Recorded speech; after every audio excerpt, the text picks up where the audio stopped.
ഇന്ന് നമ്മൾ പഠിക്കാൻ പോകുന്നത് രണ്ടാമത്തെ ചാപ്റ്ററായ ന്യൂ നമ്പേഴ്സ് ആണ്. പുതിയ സംഖ്യകൾ. അപ്പോൾ നമ്മൾ ഇതിൽ സിമ്പിൾ ജിയോമെട്രി ഉപയോഗിച്ചിട്ടുള്ള ഒരു കൺസെപ്റ്റ് ആണ് നമ്മൾ ഇതിൽ പഠിക്കാൻ പോകുന്നത്. അപ്പോൾ നമുക്ക് ഈ പിക്ചേഴ്സ് വെച്ചിട്ട് ആദ്യം നമുക്ക് പഠിച്ചു തുടങ്ങാം. ഇതിലൊരു സ്മോൾ സ്ക്വയർ ഉണ്ട്, അതിൻ്റെ ഡയഗണലിൽ അതിൻ്റെ വികരണത്തിൽ ഒരു ബിഗ് സ്ക്വയറും ഉണ്ട്. അപ്പോൾ നമ്മളൊന്ന് ചിന്തിച്ചു നോക്കിയേ, എത്ര സ്ക്വയർ, എത്ര ടൈംസ് ബിഗ്ഗർ ആണ് bigger square than the smaller square? അതായത് സ്മോളർ സ്ക്വയറിന്റെ ഡയഗണല് ഡിവൈഡ് ചെയ്യുമ്പോൾ നമ്മൾ കിട്ടുന്നത് രണ്ട് ഈക്വൽ റൈറ്റ് ട്രയാങ്കിൾസ് ആണ്.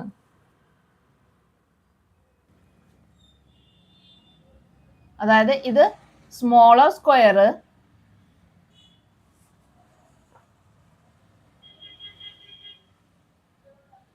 ഇത് ബിഗ്ഗർ സ്ക്വയർ. ഓക്കെ, അപ്പൊ നമ്മൾ ഈ ബിഗ്ഗർ സ്ക്വയറിന്റെ ഡയഗണല്, ഈ ബിഗ്ഗർ സ്ക്വയറിന്റെ ഒരു സൈഡ്, സോറി ഡയഗണൽ അല്ല, ബിഗ്ഗർ സ്ക്വയറിന്റെ സൈഡ് എന്ന് പറയുന്നത് ഈ സ്മോളർ സ്ക്വയറിന്റെ ഡയഗണൽ ആണ്, അല്ലെ? സ്മോളർ സ്ക്വയറിന്റെ വികരണമാണ്. അപ്പൊ ഇതിൽ നമുക്ക് എന്താണ്, എത്ര റൈറ്റ് ട്രയാങ്കിൾ ഈ സ്മോളർ സ്ക്വയറിൽ കിട്ടുന്നുണ്ട്? രണ്ട് റൈറ്റ് ട്രയാങ്കിൾ ഇടുന്നുണ്ട്. ഒന്ന്, രണ്ട്, രണ്ട് മട്ട ത്രികോണങ്ങൾ നമുക്കിതിൽ കിട്ടുന്നുണ്ട്. അപ്പൊ നമുക്ക് ബിഗ്ഗർ സ്ക്വയറിലാണെങ്കിൽ എത്ര റൈറ്റ് ട്രയാങ്കിൾസ് കിട്ടും? നമ്മൾ ഈ ലൈൻസ് ഇങ്ങനെ യോജിപ്പിക്കണമെങ്കിൽ നമുക്ക് കാണാം എത്ര റൈറ്റ് ട്രയാങ്കിൾസ് ഉണ്ട് ഇതിൽ? 4 റൈറ്റ് ട്രയാങ്കിൾസ് ഉണ്ട്. അതായത് സ്മോളർ സ്ക്വയറിന്റെ ട്വൈസ് ആണ് എന്ത്, ഇരട്ടിയാണ് എന്ത്, ബിഗ്ഗർ സ്ക്വയർ എന്ന് നമുക്ക് മനസ്സിലാക്കാം, അല്ലേ? ഏരിയ ഓഫ്, ഇതിന്റെ ഏരിയ എന്ന് പറയുന്നത്, ഇതിന്റെ ഏരിയ പരപ്പളവ് എന്ന് പറയുന്നത് എന്താണ്? ഇതിനേക്കാളും രണ്ടിരട്ടി കൂടുതലാണ് എന്തെന്ന് പറയുന്നത്? ബിഗ്ഗർ സ്ക്വയറിന്റെ ഏരിയ എന്ന് പറയുന്നത്, അല്ലെ? ഇവിടെ നമുക്ക് 2 ട്രയാങ്കിൾസ് കിട്ടി, ഇവിടെ നമുക്ക് 4 ട്രയാങ്കിൾസ് കിട്ടി. അപ്പോൾ ഇതിന്റെ ഇരട്ടിയാണ് ബിഗ്ഗർ സ്ക്വയറിന്റെ ഏരിയ എന്ന് നമുക്ക് ഇതിൽ നിന്ന് മനസ്സിലാക്കാം. സിമ്പിൾ ആയിട്ട് പറയുകയാണെങ്കിൽ ഇപ്പൊ സ്മോളർ സ്ക്വയറിന്റെ ഏരിയ, ഇതിന്റെ ഏരിയ 1 മീറ്റർ സ്ക്വയർ ആണെങ്കിൽ ഇതിന്റെ ഏരിയ എന്ന് പറഞ്ഞിട്ടുണ്ടെങ്കിൽ എന്താണ്? ബിഗ്ഗർ സ്ക്വയറിന്റെ ഏരിയ എന്ന് പറഞ്ഞിട്ടുണ്ടെങ്കിൽ എന്താണ്? 2 മീറ്റർ സ്ക്വയർ ആയിരിക്കും. ഓക്കെ, അപ്പൊ ഇനി നമുക്ക് ഡയഗണൽസിനെ നോക്കാം, ഡയഗണൽസിനെ കുറിച്ച് നോക്കാം. അപ്പൊ നമ്മൾ പഠിച്ചു സ്മോൾ സ്ക്വയറിന്റെ ഏരിയ എന്ന് പറഞ്ഞിട്ടുണ്ടെങ്കിൽ എന്താണ്? ഉള്ളിലുള്ള ഭാഗം. 1 മീറ്റർ സ്ക്വയർ ആണെങ്കിൽ ബിഗ്ഗർ സ്ക്വയറിന്റെ ഏരിയ എന്തായിരിക്കും? 2 മീറ്റർ സ്ക്വയർ ആണെന്ന് പഠിച്ചു. ഇനി നമ്മൾ അടുത്തത് ഡയഗണൽസിനെ കുറിച്ചാണ് പഠിക്കുന്നത്. ഇപ്പൊ നമുക്ക് ഈ ഒരു സൈഡ്, സ്മോളർ സ്ക്വയറിന്റെ സൈഡ് എന്താന്ന് വിചാരിക്കാം? 1 മീറ്റർ ആണെന്ന് നമുക്ക് അസ്യൂം ചെയ്യാം. അപ്പൊ സ്മോളർ സ്ക്വയറിന്റെ സൈഡ് 1 മീറ്റർ ആണെങ്കിൽ ഇതിന്റെ ഡയഗണൽ എന്ന് പറഞ്ഞിട്ടുണ്ടെങ്കിൽ എന്താണ്? സൈഡ് 1 മീറ്റർ ആണ്, ഡയഗണൽ എന്ന് പറഞ്ഞിട്ടുണ്ടെങ്കിൽ ഇതിനേക്കാളും കുറച്ച് കൂടുതലായിരിക്കും, അല്ലെ? ഈ 1 മീറ്ററിനേക്കാളും കുറച്ച് കൂടുതലായിരിക്കും, 2 മീറ്ററിനേക്കാളും കുറച്ച് കുറവുമായിരിക്കും. അപ്പൊ ഇതില് ഏരിയ 2 മീറ്റർ സ്ക്വയർ ആവണോന്നുണ്ടെങ്കിൽ, ഇതിന്റെ ഏരിയ 2 മീറ്റർ സ്ക്വയർ ആണ്, 2 മീറ്റർ സ്ക്വയർ ആവണോന്നുണ്ടെങ്കിൽ ഇതിന്റെ സൈഡ് എത്ര ആയിരിക്കും? അതായത് നമുക്കറിയാം ഏരിയ, ഒരു സ്ക്വയറിന്റെ എല്ലാ സൈഡും ഈക്വൽ ആയിരിക്കും. അതുപോലെ തന്നെ ഏരിയ എന്ന് പറഞ്ഞിട്ടുണ്ടെങ്കിൽ എന്താണ്? സൈഡ് ഇൻറ്റു സൈഡ് ആണ്, അല്ലെ? അതായത് ഒരു സൈഡ് 2 പ്രാവശ്യം ഇൻറ്റു ചെയ്യുമ്പോഴാണ് എന്ത് കിട്ടുന്നത്? ഏരിയ കിട്ടുന്നത്. അപ്പൊ ഇതിന്റെ വികരണം അല്ലെങ്കിൽ ഡയഗണൽ എന്ന് പറഞ്ഞിട്ടുണ്ടെങ്കിൽ എന്താണ്? ഈ വലിയ സ്ക്വയറിന്റെ സൈഡാണ്, അല്ലെ? അപ്പൊ ഇതിന്റെ ഈ സൈഡിനെ 2 പ്രാവശ്യം ഇൻറ്റു ചെയ്യുമ്പോഴാണ് എന്ത് കിട്ടുന്നത്? നമുക്ക് ഏരിയ കിട്ടുന്നത്, അല്ലെ? ഇവിടെയുള്ള നമ്പറിനെ 2 പ്രാവശ്യം ഇൻറ്റു ചെയ്യുമ്പോഴാണ് നമുക്ക് ഏരിയ കിട്ടുന്നത്. അതായത് അത് മാത്രമല്ല, ഈ 4 സൈഡും എന്താണ്? ഈക്വലും ആയിരിക്കണം.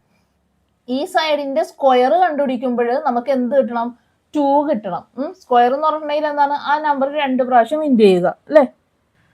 അപ്പൊ ഏരിയ 2 ആണെങ്കിൽ ഒരു സൈഡ് എത്രയായിരിക്കും? അതായത് 2-നേക്കാളും കുറവായിരിക്കും. ഈ സൈഡ് എന്ന് പറഞ്ഞിട്ടുണ്ടെങ്കിൽ മൊത്തം 2 ആണ്.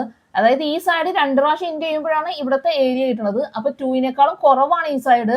അതുകൂടാതെ എന്താണ്? ഈ സൈഡിന്റെ 1 മീറ്ററിനേക്കാളും കൂടുതലും ആയിരിക്കണം. അപ്പൊ 1നും 2നും ഇടയിലാണ് എന്ത് ഇവിടത്തെ നമ്പർ എന്ന് പറഞ്ഞിട്ടുണ്ടെങ്കിൽ ഈ ഡയഗണലിന്റെ മെഷർമെന്റ് എന്ന് പറഞ്ഞിട്ടുണ്ടെങ്കിൽ. അപ്പൊ നമുക്ക് അസ്യൂം ചെയ്ത് നോക്കാം ഈ സൈഡ് എന്ന് പറഞ്ഞിട്ടുണ്ടെങ്കിൽ 1.5 ആണോ നോക്കാം. 1നും 2നും ഇടക്കുന്നല്ലേ പറഞ്ഞേക്കണം. അപ്പൊ ഈ സൈഡിന്റെ മെഷർമെന്റ് 1.5 ആണെങ്കിൽ സൈഡ് ഇൻറ്റു സൈഡ് അല്ലേ, അപ്പോ 1.5 ഇൻറ്റു 1.5 ചെയ്താൽ എത്ര കിട്ടും?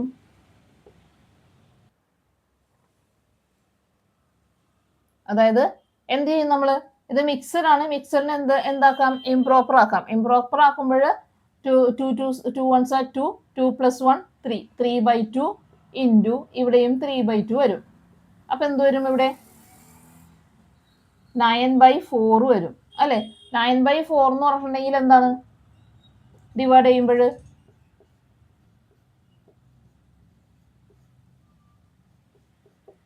അതായത് 2 കോഷ്യന്റ് 2 ആണ്. 2 1/4 ആണ്.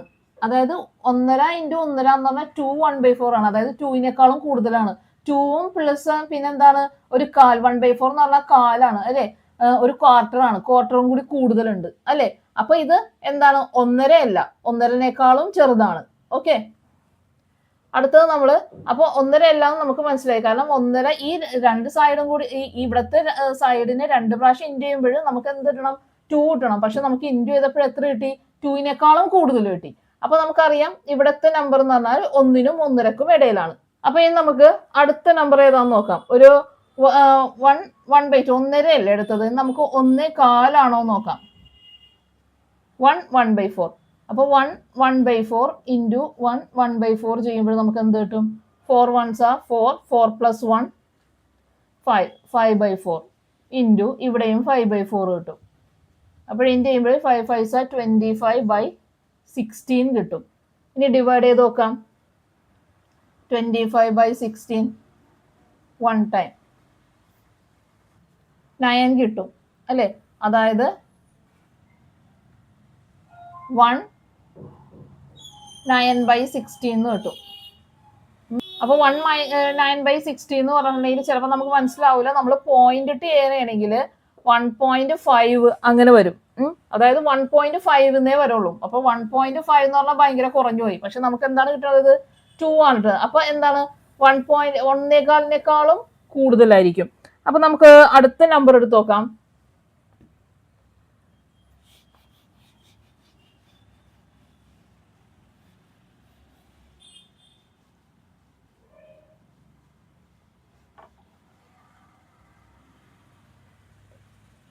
അടുത്ത നമ്പർ വേറൊരു നമ്പർ എടുത്ത് നോക്കാം. 1/4 അല്ലേ നേരത്തെ എടുത്തത്.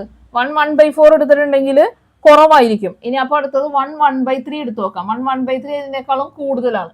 അപ്പൊ 1/3 ഇൻറ്റു 1/3 നോക്കാം. 1 3s are 3, 3 + 1 4, 4/3 ഇൻറ്റു 4/3 16/9 കിട്ടും. ഇനി ഇത് ഡിവൈഡ് ചെയ്ത് നോക്കാം. 16 / 9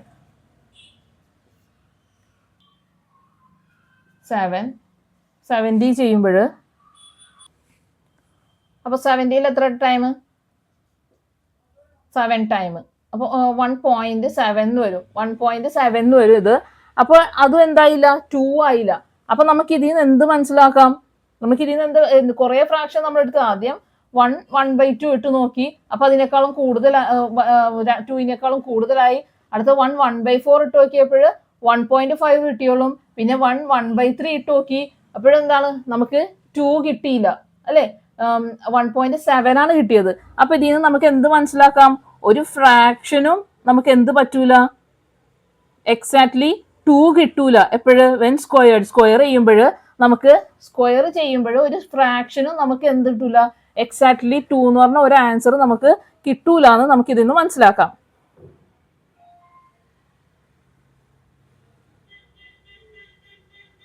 അപ്പൊ ഇതാണ് ഇറാഷണൽ നമ്പേഴ്സിന്റെ കൺസെപ്റ്റിന്റെ ബിഗിനിങ്ങിന് ആരംഭമായത്. അതായത് നമ്പേഴ്സ് ആയിട്ടുള്ള √2 ഒക്കെ ഉയർന്നു വന്നത് എന്തുകൊണ്ടിട്ടാണ്? ഈ ഒരു കൺസെപ്റ്റ് മൂലമാണ്. അപ്പൊ ഇതിൽ നിന്ന് എന്താ നമ്മൾ മനസ്സിലാക്കിയത്? നമ്മൾ സ്ക്വയർ ചെയ്തിട്ടുണ്ടെങ്കിൽ, ഒരു ഫ്രാക്ഷനെ സ്ക്വയർ ചെയ്തിട്ടുണ്ടെങ്കിൽ നമുക്ക് ഒരിക്കലും എന്ത് കിട്ടൂല എന്നുള്ളതാണ് ഇതിൽ നിന്ന് നമ്മൾ പഠിച്ചത്. 2 കിട്ടൂല എന്നാണ് നമുക്ക് പഠിച്ചത്. അതായത് ഒരു ഭിന്നസംഖ്യയുടെയും വർഗം എന്തല്ല? 2 അല്ല. അതായത് വശങ്ങളുടെ എല്ലാം നീളം ഒന്നായ സമചതുരത്തിന്റെ വികരണങ്ങളുടെ നീളം ഒരു ഭിന്നസംഖ്യയായിട്ട്, അതായത് നമ്മുടെ സൈഡ്സ് എല്ലാം 1 ആയിട്ടുള്ള ഒരു സ്ക്വയറിന്റെ ഡയഗണൽസിന്റെ ലെങ്ത് എന്ന് പറഞ്ഞാൽ എന്താണ്? ഒരു ഫ്രാക്ഷൻ അല്ല എന്ന് നമുക്ക് മനസ്സിലാക്കാൻ പറ്റും. ഇതിന്റെ ഡയഗണൽ ഒരു ഫ്രാക്ഷൻ അല്ല, ഇതിന്റെ ഡയഗണൽ ഒരു ഭിന്നസംഖ്യ അല്ല എന്ന് നമുക്ക് മനസ്സിലാക്കാനായിട്ട് സാധിക്കും. അപ്പോൾ നമ്മൾ എന്ത് പഠിച്ചു? നമുക്ക് ഏരിയ കണ്ടുപിടിക്കുമ്പോൾ നമുക്ക് എന്ത് കിട്ടൂല എന്ന് പറഞ്ഞു? ഫ്രാക്ഷൻ എന്ന് പറഞ്ഞിട്ടുണ്ടെങ്കിൽ ഒരു ഫ്രാക്ഷനും എന്താവൂല എന്ന് പറഞ്ഞു? 2ന്റെ ഒരു ഫ്രാക്ഷൻ്റെ സ്ക്വയർ എടുത്തിട്ടുണ്ടെങ്കിൽ നമുക്ക് എക്സാക്റ്റ് 2ന്റെ വാല്യൂ കിട്ടൂല എന്ന് നമുക്ക് മനസ്സിലായി. ഇനി നമുക്ക് ആ സ്ക്വയറിൻ്റെ ഡയഗണലിൻ്റെ വാല്യൂ എന്താണെന്ന് കണ്ടുപിടിച്ച് നോക്കാം. ഓക്കെ, അപ്പോൾ ഇവിടെ 1 മീറ്റർ ആണ്, ഇവിടെയും 1 മീറ്റർ ആണ്. അപ്പോൾ ഇവിടുത്തെ വാല്യൂ എന്താണെന്ന് നമുക്ക് നോക്കാം. കാരണം ഇത് സ്ക്വയർ ആണ്, എല്ലാ സൈഡും ഈക്വൽ ആണ്. അപ്പോൾ പൈതഗോറസ് തിയറം പ്രകാരം ഇതെന്താണ്? റൈറ്റ് ആംഗിൾ ആണ്. റൈറ്റ് ആംഗിളിന് ഓപ്പോസിറ്റ് ഉള്ളത് എന്താണ്? ഹൈപ്പോട്ടിന്യൂസ് ആണ്.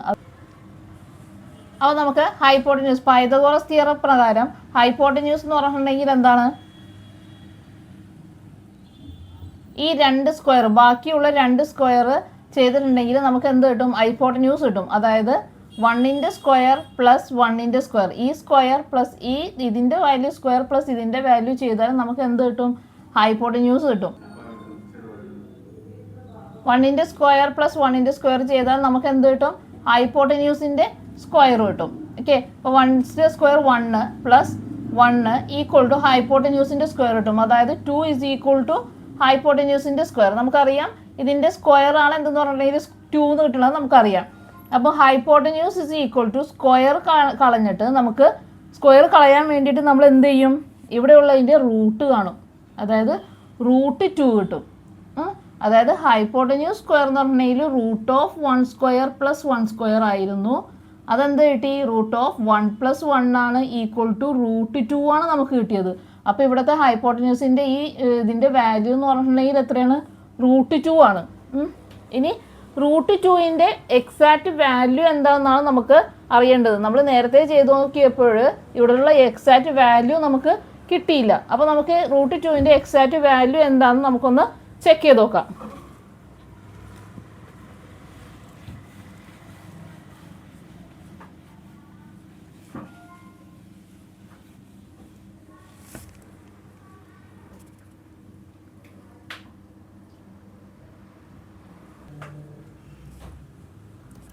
അപ്പോൾ ആദ്യം 1 സ്ക്വയർ എന്ന് പറഞ്ഞിട്ടുണ്ടെങ്കിൽ എന്താണ്? 1 ആണ്.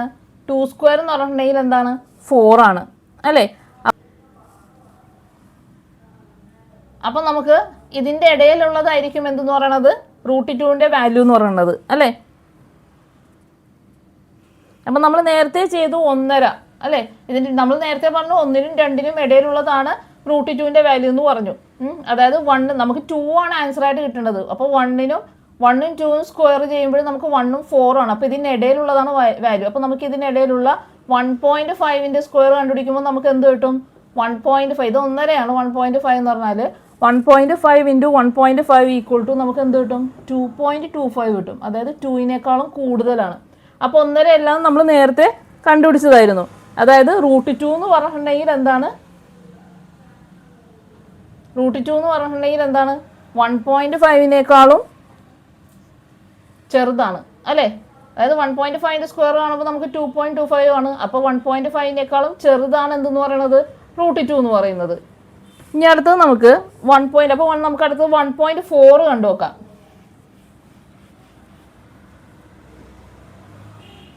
1.4ന്റെ സ്ക്വയർ ഈക്വൽ ടു 1.4 × 1.4 ചെയ്യുമ്പോൾ നമുക്ക് എത്ര കിട്ടും? 1.96 കിട്ടും. അതായത് √2ന്റെ വാല്യൂ എന്ന് പറഞ്ഞിട്ടുണ്ടെങ്കിൽ എന്ത് കിട്ടും? 1.4നെക്കാളും വലുതാണ്, അല്ലേ? 1.96 എന്ന് പറഞ്ഞാൽ 2നെക്കാളും ചെറിയ വാല്യൂ ആണ്.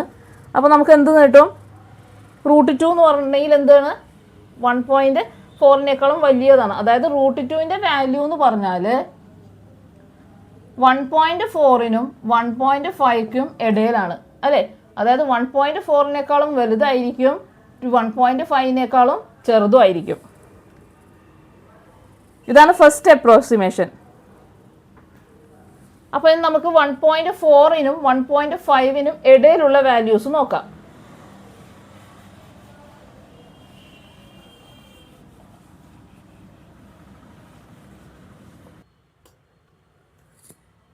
അപ്പോൾ ഇതിനെ കുറച്ചുകൂടി ഇംപ്രൂവ് ചെയ്യണമെങ്കിൽ 1.4നും 1.5നും ഇടയിലുള്ള വാല്യൂസിൽ 1.41 നമുക്ക് കാൽക്കുലേറ്റ് ചെയ്ത് നോക്കാം. 1.41ന്റെ സ്ക്വയർ എന്ന് പറഞ്ഞാൽ 1.9881 ആണ്. ഓക്കെ, അപ്പോൾ ഇതെന്ന് പറഞ്ഞിട്ടുണ്ടെങ്കിൽ എന്താണ്?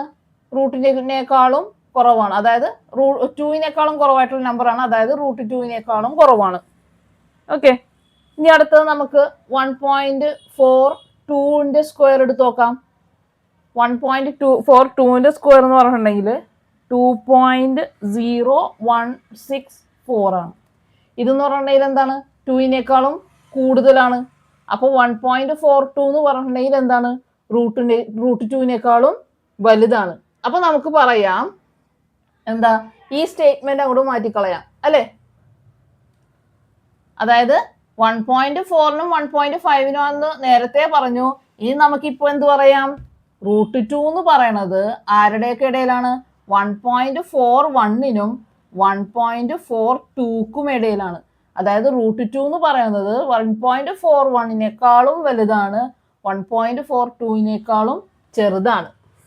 ഓക്കെ,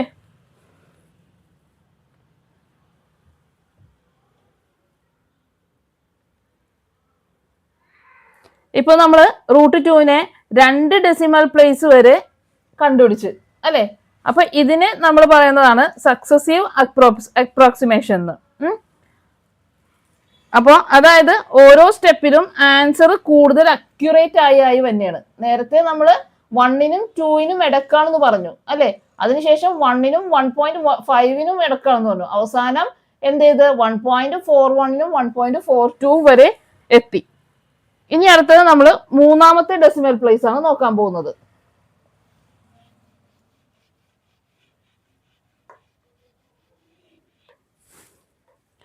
മൂന്നാമത്തെ ഡെസിമൽ പ്ലേസ് എന്ന് പറയുമ്പോൾ ആദ്യം 1.41 കഴിഞ്ഞിട്ടുള്ളത് നമുക്ക് നോക്കാം. ഒരു 1.414ന്റെ സ്ക്വയർ എടുത്ത് നോക്കാം. അപ്പോൾ 1.414ന്റെ സ്ക്വയർ എന്ന് പറഞ്ഞിട്ടുണ്ടെങ്കിൽ 1.99996 ആണ്. ഓക്കെ, ഇനി അടുത്തത് നമ്മൾ ഏതാ നോക്കാൻ പോകുന്നത്? 1.415ന്റെ സ്ക്വയർ എടുത്ത് നോക്കാം. ഓക്കെ, ഇതെന്ന് പറഞ്ഞിട്ടുണ്ടെങ്കിൽ 2.00225 ആണ്. ഓക്കെ, അപ്പൊ അതായത് √2 എന്ന് പറയണത് എന്താണ്? ഇത് എന്ന് പറഞ്ഞിട്ടുണ്ടെങ്കിൽ √2നേക്കാളും വലുതാണ്, 2 പോയിന്റ് സംതിങ് ആണ്. ഇതെന്ന് പറഞ്ഞാൽ 1 പോയിന്റ് സംതിങ് ആണ്. അപ്പൊ ഇത് നമുക്ക് എന്ത് മനസ്സിലായി? √2 എന്ന് പറയണത് ഇപ്പൊ എവിടം വരെ എത്തി? 1.414നും 1.415നും ഇടയിലാണെന്ന് മനസ്സിലായി.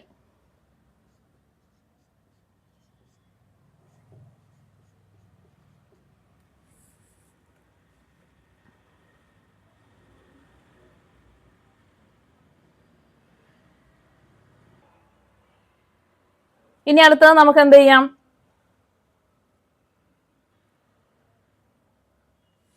അടുത്ത ഡെസിമൽ പ്ലേസ് നോക്കാം.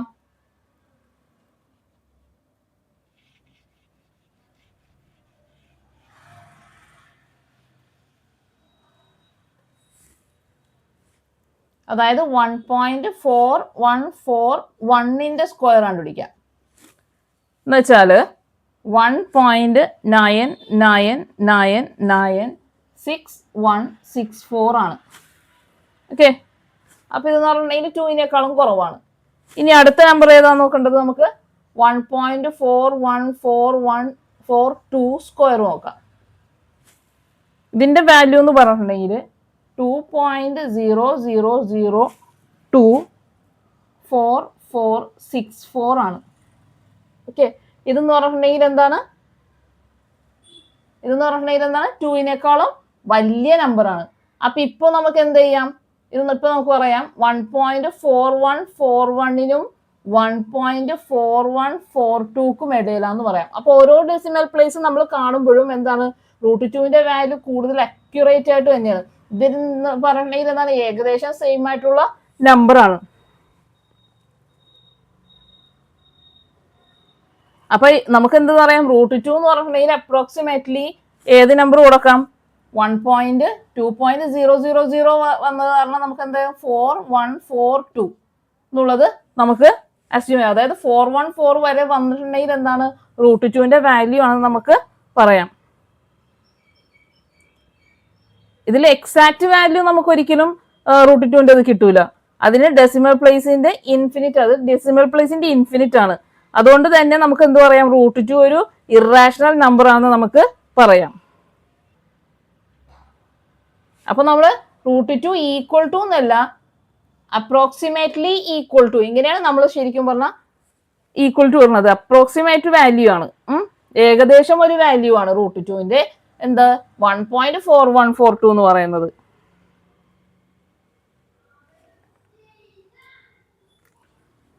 അപ്പൊ ഇതിൽ നിന്ന് നമുക്ക് എന്താണ് മനസ്സിലാക്കുന്നത്, ഇപ്പൊ ഒരു സ്ക്വയറിന്റെ ഏരിയ എന്ന് പറയുന്നത് എന്താണ് എക്സ് ആണെങ്കിൽ അതിന്റെ സൈഡ് എന്ന് പറഞ്ഞിട്ടുണ്ടെങ്കിൽ എന്തായിരിക്കും, √x ആയിരിക്കും. ഓക്കെ, ഒരു സ്ക്വയറിന്റെ പരപ്പളവ് എന്ന് പറയുന്നത് എക്സ് ആണെങ്കിൽ അതിന്റെ ഒരു വശത്തിന്റെ അളവ് എന്ന് പറഞ്ഞിട്ടുണ്ടെങ്കിൽ എന്താണ് √x ആയിരിക്കും.